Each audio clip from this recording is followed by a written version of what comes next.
I know you as a people's person, as a man who desires to connect with other people, with fellow human beings.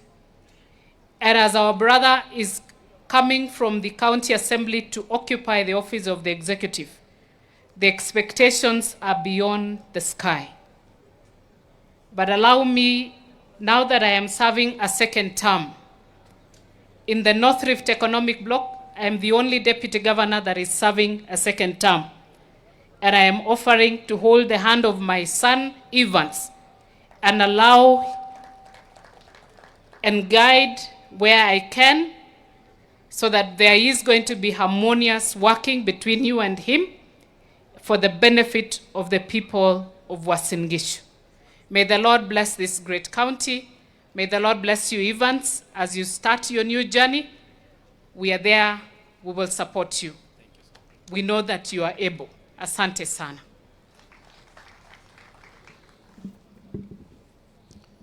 Thank you so much, Your Excellencies, present deputy governors from neighboring counties. Your Excellency, I remember very well the 21st day of August 2024.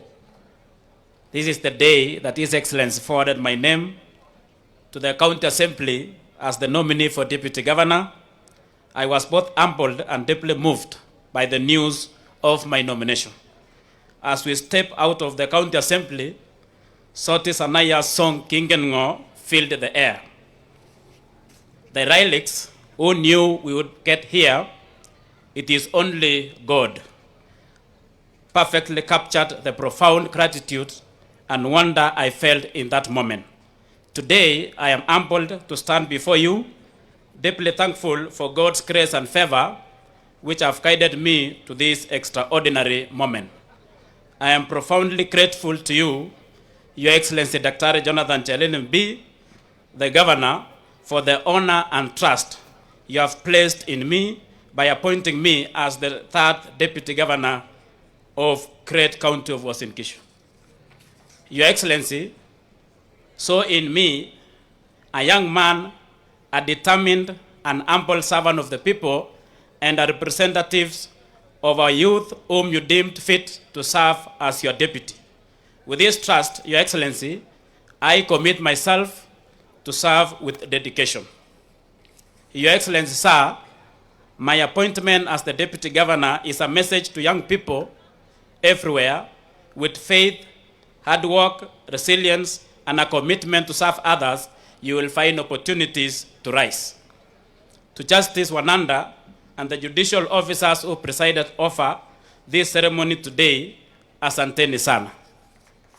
To the residents of Uasin Gishu County, I owe my deepest gratitude, and I pledge to serve with integrity, dedication, and loyalty to the shared vision we hold together. If my parents were here with us today, I know they would be filled with pride seeing their dreams for me come true. Their belief in me has been my guiding light throughout my life.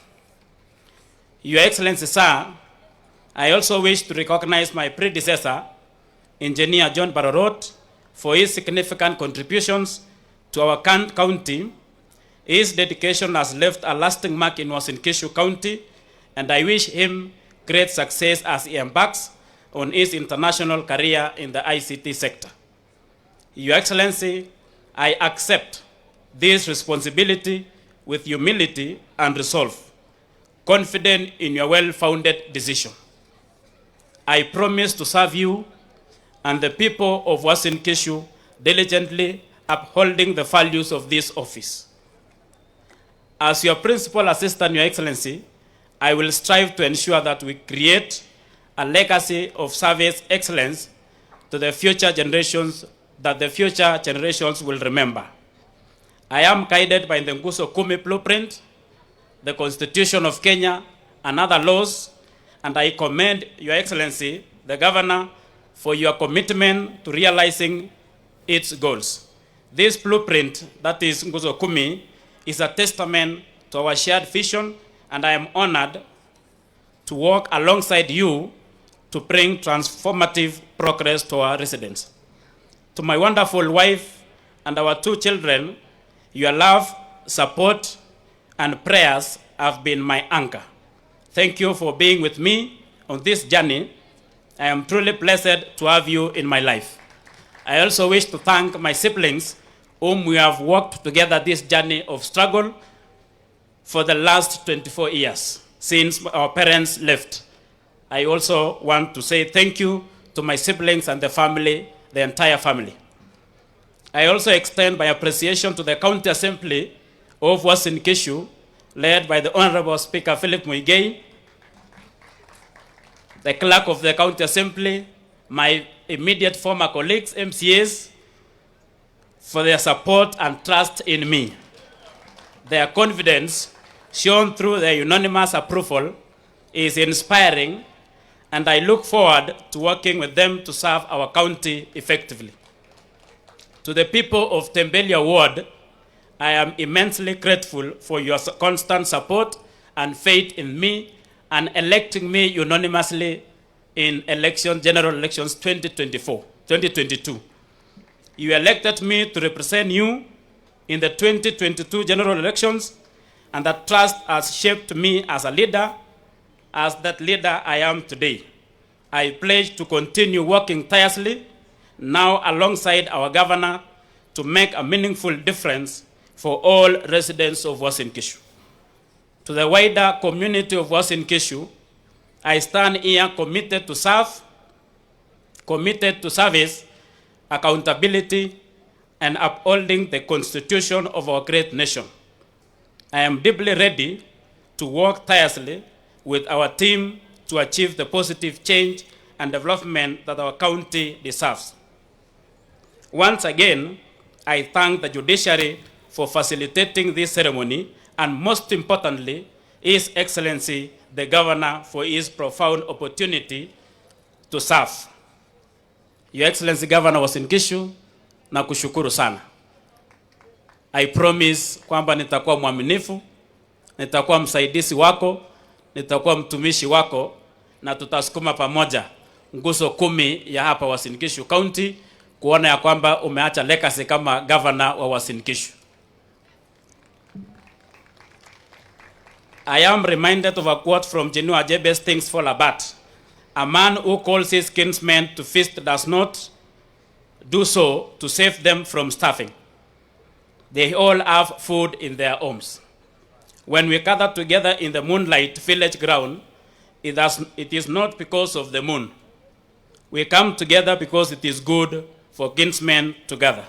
For this reason, I warmly invite you all to a lunch, prayer, and Thanksgiving gathering at Kiplegetet Primary School grounds after this event.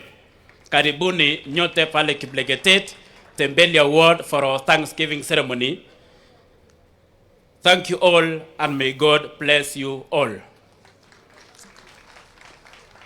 It is now my first singular duty to welcome His Excellency Governor Uasin Gishu, na naomba tusimame sisi wote ili tumkaribishe gavana wetu aweze kutuongelesha. Karibu sana Your Excellency Governor Gishu.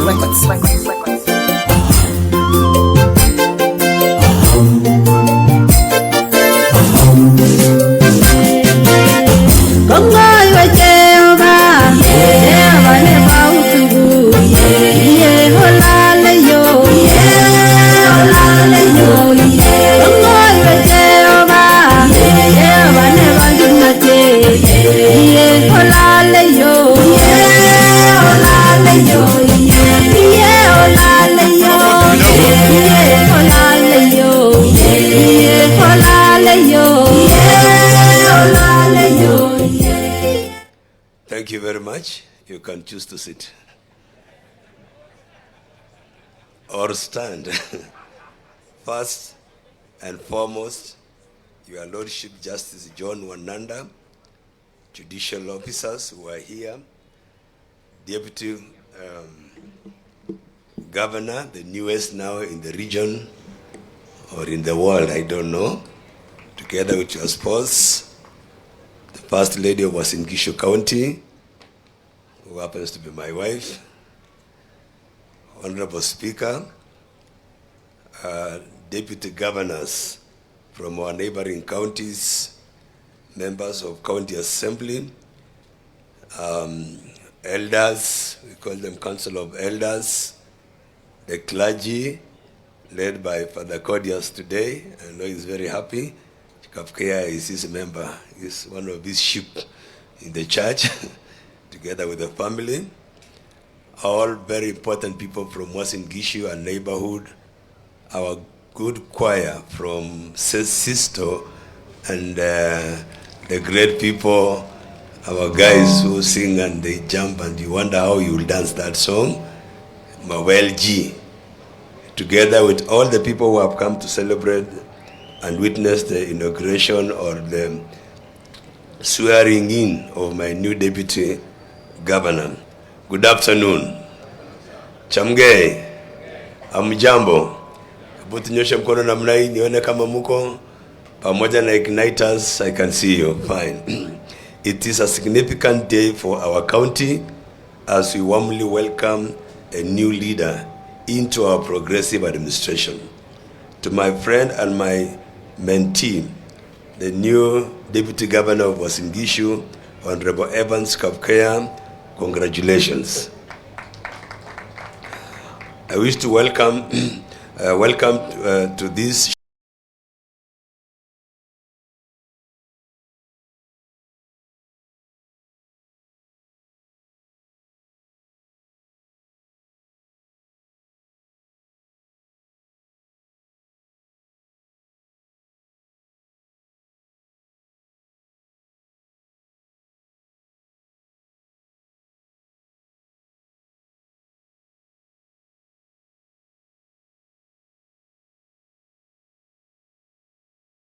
shared journey of service and growth. Many of you know Honorable Kapkea well, particularly through his dedication service as the member of County Assembly for Tembeli Ward. His commitment and tireless efforts in the Assembly caught my attention when I was seeking a deputy governor, and I had no doubt that he was the right choice. And I think I surprised everybody, including myself, when I when I nominated Kapkea. And you all know my life. I chose to be an inspiration to anybody who comes around me, because even my background was so humble, and you know how God also lifted me up. And I didn't know that Kapkea was an orphan. I didn't know that Kapkea had such a background. But there is a way God connects. And at some point, you are a magnet to someone else, and therefore you make him realize the full potential of his life and his importance. You are not just another man, Kapkea. You are a very unique man. And you know, all of us here are God sent. We are not just alive and kicking around. We have a purpose in this life. And I want to say, as a mentor to so many young people, Dr. Ilita Mitei has attested that when we worked together at Moi University some times back, we founded a program. We are calling it Moi University Academic Program or Outreach, where we literally went to schools and villages and churches to tell our people and our young people the importance of education. And out of the very many that we met, quite a number are even far ahead of us. And I want to say, Yulita and the team, that Kapkea is our product. And we are very happy indeed.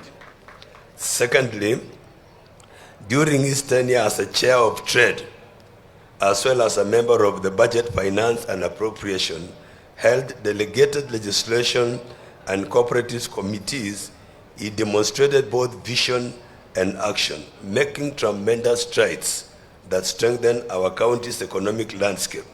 Under his oversight, we have seen trade become one of the pillars of our county's economy, with key projects underway, such as construction of ultra-modern market, an export processing zone, and our county aggregation and industrial park.